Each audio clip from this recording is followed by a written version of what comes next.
അപ്രതീക്ഷിത നീക്കമാണ് കോൺഗ്രസിന്. അത് കനത്ത ആഘാതവുമാണ്. ആ ആഘാതത്തിൽ നിന്ന് കരകയറാൻ ഇപ്പോൾ വഴി തേടുകയാണ് കോൺഗ്രസ്. പ്രിയങ്ക ഗാന്ധി നേരിട്ടാണ് പ്രശ്നപരിഹാര ശ്രമങ്ങൾ നടത്തുന്നത്. സർക്കാരിനെ നിലനിർത്തുക എന്നതാണ് കോൺഗ്രസ് നേതൃത്വത്തിന് മുന്നിലെ വെല്ലുവിളി. 68 നിയമസഭയിൽ 43 പേരുടെ പിന്തുണയോടെ സുഗമമായി ഭരണം തുടരേണ്ട കോൺഗ്രസിനാണ് അപ്രതീക്ഷിത കൂറുമാറ്റം പ്രതിസന്ധിയായത്. DK ശിവകുമാറും ഭൂപീന്ദർ സിംഗ് ഹൂഡയും രാജീവ് ശുക്ലയുമൊക്കെ ക്രൈസിസ് മാനേജർമാരായി രംഗത്തുണ്ടെങ്കിലും പ്രധാന നീക്കം നടത്തുന്നത് പ്രിയങ്ക ഗാന്ധി നേരിട്ടാണ്. മിക്ക MLA-മാരുമായും പ്രിയങ്ക സംസാരിച്ചു. മന്ത്രിസ്ഥാനം രാജിവെച്ച വിക്രമാദിത്യ സിംഗും ഇതിൽപ്പെടും. ഇടഞ്ഞു നിൽക്കുന്ന MLA-മാരാകട്ടെ ഒത്തുതീർപ്പിന് തയ്യാറായിട്ടുമില്ല.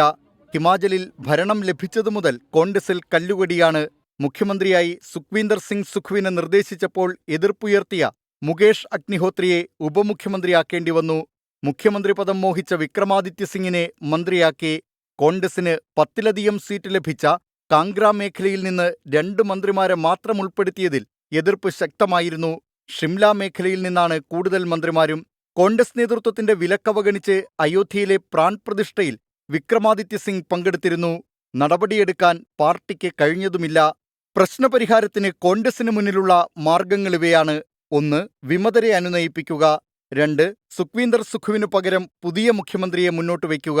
3. വിമതരെ അയോഗ്യരാക്കുക. ഇക്കാര്യങ്ങളിൽ കോൺഗ്രസിന്റെയും MLA-മാരുടെയും നിലപാട് വരും മണിക്കൂറുകളിൽ വ്യക്തമാകും. Political desk 24.